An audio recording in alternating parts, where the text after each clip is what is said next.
Hello everyone, this is Nilesh Kumar Gupta and you are watching NG physics classes. पिछले turn पे मैंने आप लोगों को डेरिवेशंस कुछ एक प्रूव कराए थे, जिसमें एक कराया था बीटा बराबर 2 अल्फा, दूसरा मैंने आपको कराया था गामा बराबर 3 अल्फा। कराया थे नहीं कराया थे? फिर मैंने आपको बताया था application of thermal expansion of solids in daily life. Clear? Daily life में थर्मल एक्सपेंशन का क्या यूज था, तो वो यूज आपको बताए थे नहीं बताए थे? समझ में आए थे? ठीक है, आगे बढ़ते हैं। अगला क्वेश्चन मुझसे बोल रहा है explain the thermal expansion of the liquid. Liquids के थर्मल एक्सपेंशन की बात, अभी तक हमने सॉलिड्स के थर्मल एक्सपेंशन की बात की थी। अब हम किसकी कर रहे हैं? हाँ, लिक्विड्स का थर्मल एक्सपेंशन। तो आप तैयार हैं? Yes sir. मैं आपसे कुछ पूछूंगा, आप लोग मुझे जवाब देना, ठीक है? Are you ready? Yes sir. इससे पहले कि मैं आगे बढ़ूं, रियल वर्ड का मतलब तो आप समझते हो, कोई चीज वास्तव में अगर हो रही हो तो उसे बोलते हैं रियल। जो एक्चुअल में होता है दैट इज कॉल्ड रियल। और एपेरेंट, काल्पनिक। हाँ, एपेरेंट में हमें ऐसा लगता है कि ऐसा हो रहा है, लेकिन वास्तव में वैसा नहीं हो रहा होता है। हमें ऐसा फील होता है कि ऐसा हो रहा है, लेकिन वास्तव में वैसा नहीं होता। That is called apparent. Clear? जैसे मैंने कल जब गया था तो आपको कुछ एक इशारे किए थे। मैंने बोला था कि पानी में पड़ी हुई छड़ टेढ़ी नजर आती है, तो वास्तव में टेढ़ी होती है क्या? नहीं होती, लेकिन वो हमें टेढ़ी नजर आ रही है, तो that was the apparent image. कैसा इमेज था वो? एपेरेंट इमेज था। पानी में पड़ा हुआ सिक्का ऊंचा उठा हुआ दिखाई देता है ना? तो काय की वजह से दिखाई दे रहा है? एपेरेंट इमेज है ना। वहां पर जो सिक्के की हमें इमेज वो दिखाई तो रिफ्रैक्शन की वजह से दे रहा है एक्चुअली, पर वो ऊंचा उठा हुआ दिखाई दे रहा है, तो वो जो इमेज हमको दिखाई दे रही है ना, that is apparent image. Apparent का मतलब ही होता है कि कोई चीज ऐसा लग रहा है कि ऐसा हो रहा है, लेकिन वास्तव में वैसा हो नहीं रहा होता है, हो कुछ और ही रहा होता है। नहीं, यही बात है, होता कुछ और है लेकिन नजर। क्लियर है? जैसे मैं जो समझ रहा हूं आपको कि आप बहुत टैलेंटेड है, लेकिन वास्तव में कुछ और है कहानी। सही बोल रहा हूं ना? तो सेम हियर। क्लियर? तो चलिए देखते हैं thermal expansion of the liquid. Ready everyone? Thermal expansion of the liquid को अगर आप बारीकी से देखेंगे तो आपको समझ में आएगा, वरना बब्बर हट जाएगा। क्लियर है? अगर आप ध्यान से देखेंगे तो फिर है ना, समझ में आएगा आपको। Don't worry. क्लियर? चलिए देखते हैं। तो thermal expansion of the liquid, let's start. Ready? सोच समझ के जवाब दे दीजिएगा, चूतियों की तरह रिएक्ट मत करना। बचपन में पढ़ रहे गामा बराबर अरे त्रियल बात तो ठीक है, वो जनरल फॉर्मूला बताऊं? VT minus V0 upon V0। सही बोल रहा? काय इनमें लीनियर एक्सपेंशन नहीं हो सकता लिक्विड में? लीनियर एक्सपेंशन कैसा है? लंबाई बढ़ जाएगी लिक्विड की, खींच के लंबाई बढ़ा देगा लिक्विड की, बाबा एरिया बढ़ा देगा, तो उसमें केवल क्यूबिकल एक्सपेंशन होगा। राइट? तो गामा बराबर क्या ही है? VT minus V0 upon V0T। नहीं, ये बात समझ में आया? का ये क्या है? इंक्रीज इन वॉल्यूम या चेंज्ड वॉल्यूम या एक्सपेंशन भी बोल सकता हूँ। एक्सपेंशन क्या है? चेंज वॉल्यूम ही तो है नहीं है? तो this is the change in volume. कई मारे मैंने यहाँ डेल्टा भी लिख दी, तो जो गलत करता हूँ बाटे। Original volume V0 into T, या केवल V भी लिख सकता था, कोई दिक्कत नहीं है। समझ गए मेरी बात को? मैं अगर ऐसे डिजाइन बनाऊंगा तो आपको बुरा तो नहीं लगेगा? नहीं। तो चलिए ठीक है, अब मैं आगे की कहानी आप लोगों को समझाता हूं। अब हम लोग देखने जा रहे हैं thermal expansion of the liquids. Ready everyone? चलिए, तो लिक्विड्स के थर्मल एक्सपेंशन की अगर हम बात करें, आप लोगों को एक पहेली पूछ रहा हूं, आप लोगों को जवाब देना है। जवाब देंगे? आप जवाब दिए, ले। ये एक बासन है। क्लियर? एक कंटेनर। क्लियर? क्या है ये? बासन समझते हो ना सब लोग? Very good. ना समझ रहे इंग्लैंड से आओ, बासन ना समझ रहे। ठीक है? तो ये कंटेनर है, इस कंटेनर के अंदर मैंने लिक्विड भर दिया। क्या भर दिया? जी हाँ, जी हाँ मेरे भाइयों, लिक्विड भर दिया। सीन क्लियर है? कागज को परेशान तो हो तो बताए नाने को बात राने जा टाइम जाको कछु ना कछु वॉल्यूम होगा। हो नहीं हो? मैंने मान ली 5 मीटर क्यूब। पहले ही बोल रहा हूं, हंसी मस्खरी में मत रहना, आपकी वाट लग जाएगी, आपको कॉन्सेप्ट समझ में नहीं आएगा। तो बहुत चिंतन के साथ, पूरी एनर्जी के साथ कॉन्सेप्ट समझने की कोशिश करना, क्योंकि वाट लगेगी। किसी सवाल का जवाब देने का मतलब ये नहीं है कि वो समझ में आ गया पूरा, इसलिए जब तक बोल रहा हूं ध्यान से सुनना। तो बाय द वे वॉल्यूम कितना है अभी? 5 मीटर। अब मुझे इस लिक्विड का एक्सपेंशन करना है।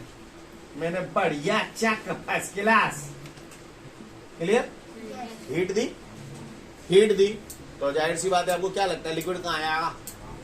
ऊपर जाएगा। महान बच्चे हैं, धन्य बच्चे हैं। लिक्विड यहां पहुंच गया, हिया कहां पहुंच गया? हिया क्लियर।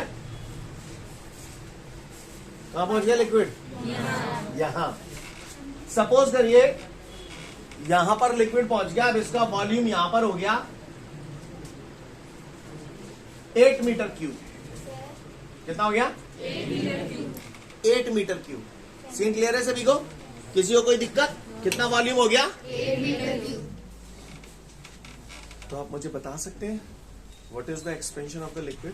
3 metre cube. है 3 मीटर क्यूब। अच्छा 3 मीटर क्यूब। Yes sir. अच्छा मैंने एवीडब्ल्यू का बोल रहे हो। 3 मीटर क्यूब समझ गए। यहां 5 मीटर क्यूब था। फाइनली मैंने हीट दी, लिक्विड पहुंच के यहां पहुंच गया नहीं पहुंच गया। तो वॉल्यूम मैंने देखा 8 मीटर क्यूब। तो मैंने पूछा what is the expansion? 3 metre cube है ना?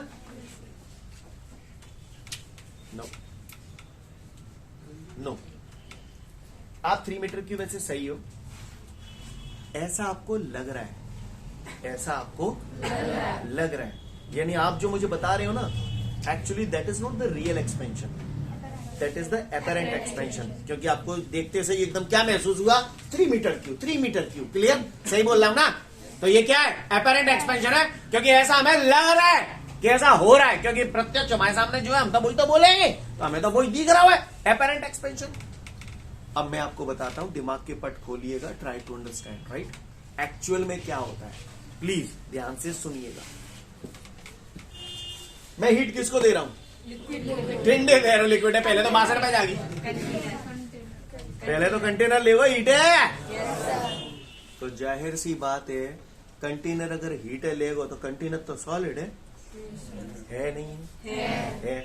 और जब हीट जाए देंगो तो कंटेनर कहा होगा? नहीं गर्म तो होगा। फैलेगा नहीं फैलेगा, कंटेनर फैलेगा तब आपको वॉल्यूम। और जब कंटेनर को वॉल्यूम बढ़ जाएगा तो आपको क्या लगता है लिक्विड का लेवल कहाँ आएगा? नीचे आएगा। सपोज करो कंटेनर इतना फैल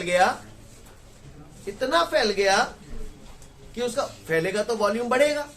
सपोज करो उसका 1 लीटर वॉल्यूम और बढ़ गया, तो इसका मतलब क्या हो गया? लिक्विड कितना? 1 लीटर। यानी पहले लिक्विड कहाँ आएगा? नीचे आएगा, कंटेनर के फैलने की वजह से। यस और नो? जो बोला आपको समझ में आया? मान के चलिए ये जो कंटेनर था, जब हीट दी गई तो जो पहले कंटेनर फैलेगा तो उसका इंपैक्ट इस लिक्विड के एक्सपेंशन पे पड़ेगा कि नहीं पड़ेगा? तो जब कंटेनर फैला तो मान के चलो लिक्विड का लेवल पहले यहाँ था। अब जब कंटेनर फैला 1 लीटर तो लिक्विड यहाँ आ गया। कहाँ आ गया? यहाँ से यहाँ आ गया। काय की वजह से? कंटेनर फैलने की वजह से। और ये वॉल्यूम मैंने मान लिया कितना है? 1 मीटर क्यूब। कितना है? 1 मीटर क्यूब। आप लोग समझ पा रहे हैं ना मेरी बात को? ये लिक्विड नीचे क्यों आया? आपको बात समझ में आई? क्योंकि कंटेनर जब फैलेगा, कंटेनर का वॉल्यूम बढ़ेगा, तब ये यहाँ आएगा। अब आप खुद ही बताओ, जब मैंने हीट दी तो रियल मायने में लिक्विड का एक्सपेंशन कितना हुआ है? 4 मीटर क्यूब। समझ में आई? रियल मायने में जो एक्सपेंशन हुआ, रियल मायने में इसका जो एक्सपेंशन हुआ, वो पहले तो जब ये यहाँ पे आ गया रियल मायने में, ये तो पहले तो कंटेनर जितने फैलो, बाकी वजह से जितने कम हो, पहले तो वो कवर भाओ, यानी पहले वो 1 कवर भाओ और फिर बचो खुचो 3 वो कवर भाओ। नहीं यही बात समझ? तो रियल एक्सपेंशन कितने गए? तो तुम्हारे हिसाब से मतलब तुम वो तो यूं कहना चाह रहे हो कि जहां में जो रियल एक्सपेंशन है, ऐसे लिख रहा हूं, रियल एक्सपेंशन होगा वो बराबर काय के? एपेरेंट एक्सपेंशन कितना था? 3। तो ऐसे लिखूं एपेरेंट एक्सपेंशन। बोलो भाई। क्लियर? समझ गए? फिर कंटेनर जितना एक्सपेंड हुआ होगा, मान लो ग्लास का कंटेनर है तो कंटेनर जितना एक्सपेंड हुआ तो लिक्विड उतना ही तो नीचे आया, कंटेनर के एक्सपेंशन के बराबर, फिर उसने उसको कवर किया। तो ऐसे लिखूं, एक्सपेंशन ऑफ द कंटेनर। समझ में नहीं आई बात? समझ सीन क्लियर है? Yes, sir. तो जो रियल एक्सपेंशन है, real expansion of the liquid is equal to the apparent expansion plus container expansion. नहीं आई बात? सीन क्लियर है? तो आपको यहाँ पर ये जो टर्मिनोलॉजी है, ये वर्ड समझ में आ रहा है कि रियल एक्सपेंशन क्या है, अपैरेंट एक्सपेंशन क्या है? Get the point everyone? Yes, sir. Sure about that? Yes, sir. तो लिक्विड के अंदर जो एक्सपेंशन होते हैं वो दो टाइप के होते हैं, एक apparent expansion of the liquid और एक real expansion of the liquid. I hope you understand. Yes, sir. Clear है ना? अभी तक आपने जो पढ़ा है, चूंकि ये वॉल्यूमेट्रिक एक्सपेंशन है तो अभी तक आपने यही जाना है सॉलिड में कोफिशिएंट ऑफ क्यूबिकल एक्सपेंशन, यही तो जाना है, या फिर कोफिशिएंट ऑफ वॉल्यूमेट्रिक एक्सपेंशन, यही तो पढ़ा है अपन ने, है ना? अब इसको बोलेंगे, अब यहां पर भी हम लोग कोफिशिएंट ऑफ, जैसे आपने coefficient of volumetric expansion solid में देखा था, सही बोला? यहां पर भी कोफिशिएंट ऑफ वॉल्यूमेट्रिक एक्सपेंशन होंगे, लेकिन दो टाइप के होंगे। कोफिशिएंट ऑफ वॉल्यूमेट्रिक एक्सपेंशन पहले आप बताओ कैसे डिनोट करते हैं? गामा से। हवासी क्यों नहीं कर रही है? जोते बोलो ना, कैसे डिनोट करते हैं? क्या करते हैं गामा से? Coefficient of Volumetric expansion. Coefficient of cubicle expansion और कोफिशिएंट ऑफ वॉल्यूमेट्रिक एक्सपेंशन, है ना? क्लियर है? Yes, sir. अब अगर मैंने ये लगा दिया तो coefficient of real expansion of volume, clear? Coefficient of Real expansion of volume. Coefficient of apparent expansion of volume. Scene clear है? ऐसे नोटेशंस मैं यहाँ पर यूज करूंगा। तो खैर फिलहाल आप लोगों को लिक्विड के अंदर जो एक्सपेंशन होता है, तो आपको ये बात समझ में आ गई कितने टाइप का एक्सपेंशन होता है, कौन कौन सा? मैं एक ही शॉट में चिपका देता हूँ, अब आप समझ तो गए ही हो। सीन क्लियर है? एक ही शॉट में पूरी कहानी चिपका रहा हूँ, गौर से देखिएगा। Are you ready? Yes, sir. तो नालायकों गौर से सुनिएगा आप लोग। आपको ये वाला स्टेप समझ में आया? Yes, sir. Yes, sir. आपको बुरा तो नहीं लग रहा? चलूं आगे मैं फिर? अगर इतने नहीं समझ में आया हुआ लाल आ रही है तो गौर से देखो। अगर मैं रियल एक्सपेंशन की बात करूंगा तो इस रिलेशन को कैसे लिखूंगा? Gamma R is equal to delta V R upon V zero T. बोलो भैया, नहीं यही बात समझ? Coefficient of real expansion of volume और ये रियल एक्सपेंशन ऑफ वॉल्यूम, सही बोल रहा हूं ना? बोलो भैया। तो गौर से देखिएगा, अगर ये स्टेप समझ में आ गया तो डेल्टा वी आर बराबर क्या लिख दूं? Gamma R V zero T. बोलो भैया। आपको मेरी बात समझ में आ रही है? ये वैसे ही चलो चलो जा रहा हूं मैं, है? तुम बैग तो ना रहे हैं? अच्छा, अगर इतने की समझ में आ रही है तो तुम आगे तुम ही बोलो, तुम ही बोलना है। जब डेल्टा वी आर को ऐसे लिख सकता हूं तो डेल्टा वी ए को क्या लिखूं similarly? Gamma A V zero T. और अगर इतने नहीं समझ में आ रहा हो तो जब बता दो डेल्टा वी जी बराबर क्या लिख दो? Gamma G V zero T. बोलो भैया। तो डेल्टा वी आर की जगह क्या टांग दूं? Gamma R V zero T, gamma A V zero T, gamma G V zero T. क्या कॉमन आ रहा है? V zero T. प्रिंट आ रहा है तो वैसे की वैसे ही है। क्या कॉमन आ रहा है? V zero T, gamma A plus gamma G, V zero T गए।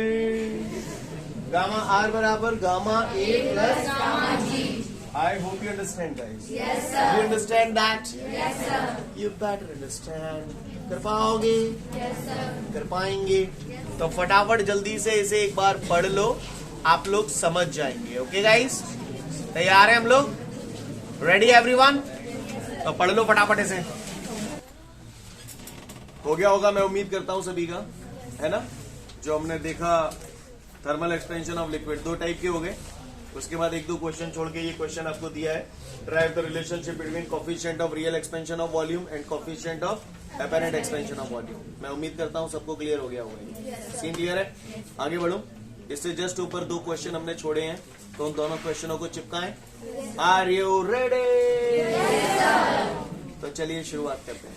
क्या है पहला क्वेश्चन, बोले जो छोटे उनमें से। Coefficient of apparent expansion of volume. गौर से देखिएगा सभी लोग। कोफिशिएंट ऑफ, तो बताओ coefficient of apparent expansion of volume कैसे डिनोट करते हैं? गामा से। कैसे? तो coefficient of apparent expansion of volume मैं कुछ नहीं बताऊंगा, तुम ही बताइए। खून आ रहा है इसमें। Coefficient of apparent expansion of volume gamma है। बोला कहा लिखूं? सही है। बटे 0t। क्लियर है? समझ गए? डेफिनेशन तो मैंने सुना, तो मैंने अच्छे नहीं बना दी। चलो जोगी बना दो। हाँ क्या बोलना पड़ रहा हूँ? हाँ वही कहानी है कल वाली। यूनिट वॉल्यूम 0 डिग्री सेल्सियस पर यूनिट वॉल्यूम लिक्विड का टेम्परेचर। बस और क्या होगा, मैं थोड़ी है जू पता पड़ जाएगी बात। क्लियर? 0 डिग्री सेल्सियस टेम्परेचर पर यूनिट वॉल्यूम लिक्विड का टेम्परेचर 1 डिग्री सेल्सियस बढ़ाने पर जितना एपेरेंट एक्सपेंशन होता है that is called coefficient of apparent expansion of volume. नहीं आई बस, नहीं आई। मोबाइल में आवेगी नहीं। What is this? डेफिनेशन गई तेल लेने। समझ गए? ये दिख रहे हैं ना, जहां में एपेरेंट एक्सपेंशन दिख रहा है, यही है। काय को एक्सपेंशन है? तो क्या है ये? Apparent expansion of volume. जोर से बोलो। फिर से बोलो। आवाज ना आई। हाँ, apparent expansion of volume. Coefficient of apparent expansion of volume. फिर से बोलो। एक बार और, एक बार और। Coefficient of apparent expansion of volume is equal to the apparent expansion of volume when at 0 degree Celsius unit volume liquid temperature is increased by 1 degree Celsius. नहीं यही बात समझ में है? Coefficient of apparent expansion of volume is equal to the apparent expansion of volume when at 0 degree Celsius unit volume temperature is increased by 1 degree Celsius. नहीं यही बात समझ में? 0 डिग्री सेल्सियस पर यूनिट वॉल्यूम लिक्विड का temperature 1 degree Celsius बढ़ाने पर जितना एपेरेंट एक्सपेंशन होता है that is known as coefficient of apparent expansion of volume. नहीं है मेरी बात समझ में? डेफिनेशन का तेल लेने पहले ये टर्मिनोलॉजी क्लियर होनी चाहिए। ये है क्या? क्या है ये? Apparent expansion of volume. क्या है ये? अब इसको बोलो, क्या लिखा है ये?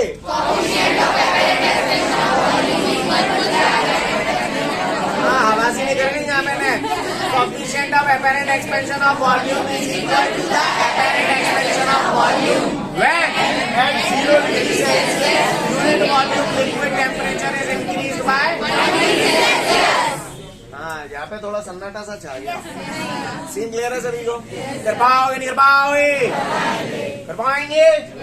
तो इसके बाद इन्वर्टेड कॉमा में डेफिनेशन लिखी होगी 2-3 लाइन की, फटाफट जल्दी से सुना दो राजा बेटा की तरह। इसके बाद हमारे सामने अगला क्वेश्चन है, define coefficient of real expansion of volume. Listen everyone. Samba क्या लिखूं? क्या लिखूं? यू नीड टू से क्लियर है? Yes, sir. क्या लिखूं? क्या लिखूं? क्लियर है? यहाँ तक बात समझ में आ रही सभी को? Yes, sir. डेफिनेशन तुम ही बना दी। Yes, sir. क्लियर? चलो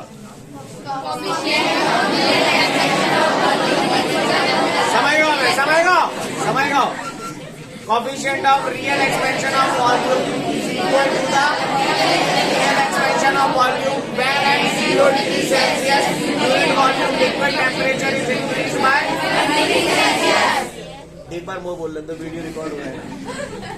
Coefficient of real expansion of volume is equal to the real expansion of volume when at 0 degree Celsius unit volume liquid temperature is increased by 1 degree Celsius. नहीं है ये बात आ गई. Scene clear है? Yes, sir. कोई दिक्कत? पढ़ लो फटाफट. इसके बाद हमारे सामने अगला क्वेश्चन है, define anomalous expansion of water. Anomalous word का मतलब होता है एबनॉर्मल. नॉर्मल नहीं, एबनॉर्मल. एबनॉर्मल आप समझते ही हो, क्लियर है? Abnormal clear. तो कह रहा है कि वाटर के एबनॉर्मल बिहेवियर को मैं समझाऊं. वो कह रहा है explain the anomalous expansion of water. तो एनोमिलस वर्ड का मतलब ही होता है एबनॉर्मल. यूजुअली जितने भी लिक्विड्स होते हैं उनका जब टेम्परेचर बढ़ाया जाता है तो उनका वॉल्यूम बढ़ता जाता है. उनका वॉल्यूम बढ़ता जाता है, आप सभी लोग जानते हो. यस और नो? Yes, sir. जितने भी लिक्विड होते हैं उनका टेम्परेचर बढ़ाने पर उनका वॉल्यूम बढ़ता चला जाता है. लेकिन वाटर एबनॉर्मल बिहेवियर करता है. उसका बिहेवियर कुछ ऐसा होता है कि जब आप लिक्विड का टेम्परेचर, पानी का टेम्परेचर बढ़ाते जाएंगे तो सबसे पहले जैसे जैसे टेम्परेचर बढ़ेगा पानी का वॉल्यूम कम होता है. 0 डिग्री सेल्सियस से 4 डिग्री सेल्सियस तक जब आप उसका टेम्परेचर बढ़ाएंगे तो पानी का वॉल्यूम कम होगा, और 4 डिग्री सेल्सियस के बाद फिर और ज्यादा बढ़ाते जाएंगे तो फिर उसका वॉल्यूम बढ़ने लगेगा. ये एक एबनॉर्मल बिहेवियर होता है पानी का. इसी को हम लोग बोलते हैं anomalous expansion of water. Clear है? समझ में आ रही है बात? इसका अगर मैं ग्राफ बनाऊं, गौर से देखिएगा आप लोग. ये वॉल्यूम है, ये टेम्परेचर है. 0 degree Celsius, 2 degree Celsius, 4 degree Celsius, 6, 8. ये नंबर लिखना जरूरी नहीं है, आप केवल सिंपल ऐसे करके ग्राफ बना सकते हैं. ऐसे करके ग्राफ बना सकते हैं. बाकी का नंबर मैं आप लोगों के लिए इसलिए लिख रहा हूं जिससे आप चीजों को ज्यादा बेहतर समझ पाए. राइट? ऐसे ही तो नंबर बढ़ाते हैं अपन. यहां भी लिख देता हूं मैं कुछ भी, 5, 10, 15, 20. तो आप गौर से देखिएगा, अगर मैं ऐसे आ रहा हूं तो वॉल्यूम क्या हो रहा है? यहाँ वॉल्यूम कितना है? यहाँ वॉल्यूम कितना है? यहाँ तो धीरे धीरे करके कम हो रहा है वॉल्यूम. अच्छा, यहाँ टेम्परेचर कितना है? रे बेटे के हमारे टेम्परेचर जहाँ देखोगे कि जहाँ देखोगे 1. यहाँ पे यहाँ से ऐसे आ रहा हूं तो टेम्परेचर बढ़ रहा है या घट रहा है? बढ़ रहा है ना? हाँ. 0 डिग्री से 4 डिग्री सेल्सियस तक टेम्परेचर बढ़ रहा है तो यहाँ पर वॉल्यूम कम से कम हो गया. अब इसके बाद टेम्परेचर और बढ़ाते जा रहे हैं तो वॉल्यूम बढ़ता चला जा रहा है. समझ गए? ये वॉल्यूम और टेम्परेचर के बीच में ग्राफ ऐसा होता है. यानी मैं ये कहना चाहता हूं कि पानी का टेम्परेचर 0 डिग्री सेल्सियस से 4 डिग्री सेल्सियस तक जब आप बढ़ाते हो, जैसे आप टेम्परेचर बढ़ाना शुरू किया, 0 से 4 डिग्री सेल्सियस तक पहुंचेगा तो उसका वॉल्यूम घटेगा, और 4 डिग्री सेल्सियस के बाद भी आप उसका टेम्परेचर बढ़ाते जा रहे हो तो फिर उसका वॉल्यूम बढ़ने लगेगा. सीन क्लियर है? क्लियर. इसी को हम लोग बोलते हैं anomalous expansion of water. Clear है? आगे की बात करते हैं. अब आप बताओ जरा मुझे, एक जमाना था जब हम लोगों ने एक फॉर्मूला पढ़ा था, density is equal to mass upon volume. Clear है? 4 डिग्री सेल्सियस पे वाटर का वॉल्यूम कम से कम होगा या ज्यादा से ज्यादा? तो 4 डिग्री सेल्सियस पे वाटर का वॉल्यूम सबसे कम है तो डेंसिटी सबसे ज्यादा होगी. इनवर्सली प्रोपोर्शनल है. तो डेंसिटी के लिए अगर किसी ने बोला ग्राफ बनाओ डेंसिटी और टेम्परेचर के बीच में, तो ग्राफ ऐसा बन जाएगा. नहीं, यही बात समझ. सीन क्लियर है? यहाँ पर जो टेम्परेचर होगा वो कितना होगा? 4 डिग्री सेल्सियस. देखो यहाँ पर डेंसिटी मैक्सिमम है. आपको मेरी भाषा समझ में आ रही है? Clear? This is the variation in density with temperature. This is the variation in volume with temperature. कहानी समझ में आ रही है? तो किसी ने पूछ लिया एनोमिलस एक्सपेंशन ऑफ वाटर क्या होता है, तो उसको बोलना 0 से 4 डिग्री सेल्सियस तक पानी का यूजुअली सभी लिक्विड टेम्परेचर बढ़ाने पे उनका वॉल्यूम बढ़ता है, लेकिन पानी में 0 से 4 डिग्री सेल्सियस तक टेम्परेचर बढ़ाते हैं तो वॉल्यूम कम होता है. 4 के बाद भी अगर बढ़ाते चले जाएंगे तो वॉल्यूम बढ़ता चला जाता है. इसी को हम लोग बोलते हैं anomalous expansion of water. Scene clear है सभी को? पढ़ लो फटाफट, समझ जाओ. Listen everyone. इसके बाद हमारे सामने अगला क्वेश्चन है, explain the zeroth law of thermodynamics. Zeroth law of thermodynamics की बात करूं इससे पहले आप मुझे बताओ, डेली नहाए के आता हो कि वैसे ही चले आते? ठंडे से गर्म से? गर्म से. गर्म पानी से जब आप नहाते हैं तो जैसे आपने पानी गर्म किया, क्लियर? जैसे मान के चलो सबके यहाँ अलग अलग टूल से पानी गर्म, किसी के यहाँ गीजर से होता है ना? किसी के यहाँ हीटर लगा हुआ है या कोई ड्रम में रॉड डाल के गर्म कर लेता है, सही बोल रहा हूं? तो वो जो पानी आपने गर्म किया, गर्म करने का सीधा उड़ेल लेते हो? तो गर्म पानी से ही तो नहाना है, तो नहा लो। ऐसा नहीं करते, पहले ठंडा मिलाते हो। हेलो लिसन, पानी जब आपने गर्म किया तो वो पानी गर्म था, आप उसे डायरेक्ट नहीं डालते, उसमें ठंडा पानी मिलाती है, मिलाती नहीं मिलाती? क्या मिलाती? तो फिर गर्म क्या करो? तो गर्म वाला ज्यादा गर्म है और ठंडा वाला ठंडा ज्यादा है। लिसन एवरीवन, फिर आपने गर्म में ठंडा मिलाया ताकि गर्म पानी ने सिरा जाए, ठंडों ने गर्म आ जाए। नहीं है मेरी बात समझ में? सही बोल रहा हूँ ना? जब आप गर्म पानी में ठंडा पानी मिलाते हैं तो हीट का फ्लो, हीट का ट्रांसफॉर्मेशन चालू हो जाता है। कौन से पानी से कौन से पानी की तरफ? गर्म पानी से ठंडे पानी की तरफ। ऐसा तब तक होता है जब तक कि दोनों के टेम्परेचर, और जब दोनों के टेम्परेचर सेम भाई नहीं, इसी सिचुएशन को हम लोग बोलते हैं थर्मल इक्विलिब्रियम। बातों बातों में 2-3 दिन पहले भी बता चुका हूँ। आप जिस बेंच पे बैठे हो उसके नीचे मेटलिक फ्रेम लगी हुई है, जरा उसको छुओ, कैसा लगता है? मजा आ गया? बगैर छुई तुमने ठंडा कह दिया। आप देखिए, आप कलाकारी देखिए, दो हाथ लगाया आग लगे, लेकिन आपको देखो उसके करंट से ही आपको मालूम है कि ठंडा ही लगेगा, वो तो मालूम है, क्लियर? लेकिन अगर आप उस रॉड को पकड़े रहेंगे, अगर आप उस रॉड को पकड़े रहेंगे तो क्या वाकई वो ठंडा लगता ही रहेगा? नहीं, क्योंकि आपकी बॉडी से लगातार हीट उस मेटालिक फ्रेम की तरफ जा रही है। थोड़ी देर के बाद थर्मल इक्विलिब्रियम पोजीशन अचीव हो जाएगी, क्लियर? यानी उस मेटालिक फ्रेम का टेम्परेचर और आपका टेम्परेचर सेम हो जाएगा। तो आपको ये समझ में आता है कि थर्मल इक्विलिब्रियम क्या होता है? पक्का पक्का आइयों ने देही कौन सा बतावे मुंह पे से? पहली है, अच्छा लगेगा देखने। एक बॉडी जे रही, एक बॉडी जे रही, ठीक है? वो एक बॉडी जे रही, ये 3 अलग अलग बॉडी है, ठीक है? मैंने इस बॉडी को इस बॉडी के साथ टच में रखा, टच किया इसको, तो मैंने देखा ये थर्मल इक्विलिब्रियम है। थर्मल इक्विलिब्रियम में जाको मतलब क्या है? अच्छा, मतलब अगर जा पे 30 है तो जाऊ पे 30 होगा? अच्छा, और फिर जा बॉडी हुए मैंने जाके संग रखो तो जो थर्मल इक्विलिब्रियम में वो तो जाकर जाऊ को 30 वो, यानी दो अलग अलग बॉडी किसी तीसरी बॉडी के साथ, दो अलग अलग बॉडी किसी तीसरी बॉडी के साथ अगर थर्मल इक्विलिब्रियम में है तो ये दोनों बॉडी भी आपस में थर्मल इक्विलिब्रियम में ही होंगे। नहीं है बात समझ में? इसी को बोलते हैं जीरो लॉ ऑफ थर्मोडायनेमिक्स। समझ गए? क्लियर? अगर कोई भी दो बॉडी सेपरेटली किसी थर्ड बॉडी के साथ थर्मल इक्विलिब्रियम की पोजीशन में है तो इसका मतलब ये हुआ कि वो दोनों बॉडीज भी आपस में थर्मल इक्विलिब्रियम में होंगे। I hope you understand. पढ़ लो फटाफट जीरो लॉ ऑफ थर्मोडायनेमिक्स। इसके बाद हमारे सामने अगला क्वेश्चन है, डिफाइन एब्सोल्यूट जीरो टेम्परेचर। इसे कुछ लोग एब्सोल्यूट टेम्परेचर भी बोल देते हैं। जब भी कोई आपको अगर एब्सोल्यूट टेम्परेचर या एब्सोल्यूट जीरो टेम्परेचर बोले ना छोरा, तो इसका मतलब होता है कितना? 0 केल्विन। 0 केल्विन बोले तो कितना डिग्री सेल्सियस? -273 degree Celsius. शायद केमिस्ट्री में आप लोगों ने सुन लिया होगा। ऐसा टेम्परेचर जिस पर किसी गैस का वॉल्यूम और प्रेशर दोनों 0 हो जाते हैं उसको हम लोग बोलते हैं एब्सोल्यूट टेम्परेचर या absolute zero temperature. Clear? Absolute zero temperature is that temperature at which the pressure and volume of the gas becomes 0। इस दुनिया में एब्सोल्यूट जीरो टेम्परेचर से कम टेम्परेचर पॉसिबल नहीं है, क्योंकि अगर इससे कम टेम्परेचर हो जाएगा तो गैसों का वॉल्यूम नेगेटिव होने लगेगा। क्या किसी गैस का वॉल्यूम नेगेटिव होना पॉसिबल है? हाँ, यानी एब्सोल्यूट जीरो टेम्परेचर से कम टेम्परेचर पॉसिबल नहीं है। कोई भी पूछे एब्सोल्यूट टेम्परेचर या एब्सोल्यूट जीरो टेम्परेचर कितना होता है तो क्या बोलोगे?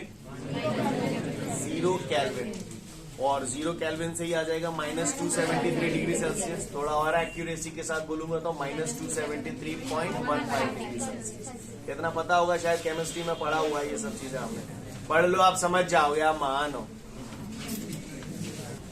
इसके बाद हमारे को एक नोट दिया गया है, उस नोट को आप लोग समझ लें। ये भी आप लोगों ने केमिस्ट्री में पढ़ा होगा, ideal gas PV is equal to R, और n मोल गैस के लिए PV बराबर nRT। 1 मोल के लिए होती थी PV बराबर RT, और n मोल गैस के लिए PV बराबर nRT। सभी लोगों को मालूम है ये बात? Good good. PV is equal to nRT। काउए को परेशानी। P आप जानते ही हो, pressure of the gas. V is the volume of the gas. T is the temperature of the gas and the number of moles and R is the universal gas constant. इसकी value जानते हो कितनी होती है बबुआ?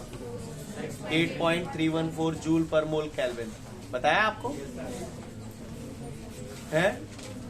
ऐसे घुर घुर के का देख रहे हो मुझे पता ना रहता मैं। 8.314 जूल पर मोल केल्विन, या फिर कैलोरी में 2 भी बोलते हैं इसकी वैल्यू। आर की एक आध वैल्यू पता है कि कछु ना पता हो? शाबाश, वेरी गुड। इतना भी क्या पढ़ दो। इधर देखो नालायकों, किसी ने बोला कि लाला रे यूनिवर्सल गैस कांस्टेंट यानी कि आर, इसका यूनिट और डायमेंशन फॉर्मूला बता दो। तो मैं बताऊं? ये आंटी नीचे आ जाएंगी तो PV upon RT is equal to R. Scene clear है? आर बराबर काय कछु याद है? PV PV pressure energy. Pressure energy Bernoulli जरा मैं बता दिया थी, मैंने ज्यादा दिमाग खराब नहीं किया हमें। पीवी प्रेशर एनर्जी है, यूनिट क्या होगी जल्दी बताओ? Joule. And number of mole है तो मोल बोल। हाँ नहीं है बात समझ? टेम्परेचर क्या में, तो ये यूनिट आ गई किसकी? हाँ का यूनिट है? हाँ पट्टन ने बोलता डायमेंशन फॉर्मूला पूछिए। आओ क्या पूछ रहा है? मैं बताऊं? मैं बता रहा, गौर से देखिएगा आप लोग हैं, गौर से देखिएगा। जूल पर मोल केल्विन, ये इसकी यूनिट हो गई। अब इसका डायमेंशन फॉर्मूला बताता हूँ, इधर देखिएगा गौर से। सुना है work is equal to force into displacement. बोलो वर्क जूल। फोर्स का dimension formula MLT minus 2, distance का ले। तो ये क्या हो जाएगा? गौर से देखिए, जूल की जगह मैं ये लिख रहा हूँ M L into L T minus 2। बोलो भैया क्या गलत कर दो? मैंने कहा गलत कर दो यहाँ में। अब ये मोल है, मोल ऊपर ले जाऊं? मोल माइनस 1 के ऊपर ले जाऊं? ये आ गया, देखो ये आ गया। कौन? किसका किसका? आज पहली बार आया है ये। इसका स्वागत नहीं करेंगे?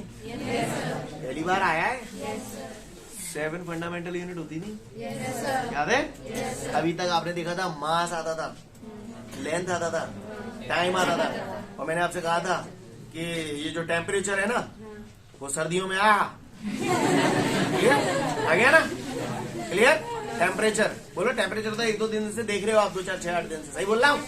आज मोल पहली बार आया। अमाउंट ऑफ सब्सटेंस 7 फंडामेंटल थी ना, आज आ गया। आज के बाद कभी नहीं आएगा बेचारा, आज ही आया। क्लियर? समझ गए ना?